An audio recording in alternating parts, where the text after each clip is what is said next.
की तुम्ही तातडीने कंटेम्प्ट ऑफ कोर्टसाठी उच्च न्यायालयामध्ये अर्ज करावा। त्यासोबतच जरंगेवर एफआयआर झाला पाहिजे, त्यासोबतच जरंगेला पावबंद केलं पाहिजे, त्यासोबतच जरंगेंनी गणपती बाप्पाच्या आमच्या जे जागतिक सण आहे त्या सणामध्ये अघटित काही घडवण्याचा जो घाट घातलेला आहे, राजकीय घाट असू शकतो। कारण राजकीय घाट का म्हणतो, जे राष्ट्रवादी काँग्रेसचे वयोवृद्ध पुढारी शरद पवार जेटच्या स्पीडनं जालन्यात जातात, ते मात्र आता म्हणतात की त्यांचा पक्ष म्हणतो की आमचा सपोर्ट नाही, उद्धव म्हणतो आमचा सपोर्ट नाही।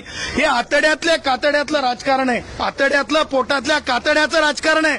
आणि ह्या सगळ्या गोष्टी ज्या आहेत ठरवून केल्या चालल्यात, त्यासाठी जरंगेवर एफआयआर झाला पाहिजे, कोणत्या कलमांखाली एफआयआर झाला पाहिजे ती आम्ही मागणी केलेली आहे। त्याचबरोबर आमचा जो ड्रायव्हर साहेब आहेत, कंडक्टर साहेब आहेत, त्याचबरोबर आमचे टॅक्सीवाले भैया आहेत, आमचे भाजीपाला विकणारे आमच्या माया बहिणी आहेत, आमचा दूध विक्री करणारा भाऊ आहे, आमचे छोटे मोठे व्यावसायिक फुटपाथवर वेगवेगळे व्यवसाय करणारे आहेत, हॉटेलमधले वेटर सर्वंट हॉटेल व्यावसायिक आहेत, सगळ्या डायमंड बाजार पासून ते शेवटच्या तुम्हाला सांगतो म्हणजे शेवटचं हे जे आमचं धारावी आहे धारावीपर्यंत हे सगळे जे आहेत जीडीपी याच्यावर आधारित असते।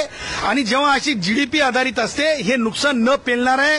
अगोदरच मोठं नुकसान झालेलं आहे, कोविडमध्ये कितीतरी लोकांचे व्यवसाय बर्बाद झालेले आहेत, तेव्हा या बर्बादीची शृंखला या जरंगेच्या निमित्तानं पुढे सुद्धा आर्थिक कणा मुंबईचा बॉम्बेचा तुटू नये यासाठी आम्ही जरंग्यावर तातडीने कारवाई करण्यासाठी आम्ही मागणी केलेली आहे, एफआयआर रजिस्टर करण्यासाठी मागणी केलेली आहे। पोलीस अधिकारी कायदेशीर बाबी तपासतील।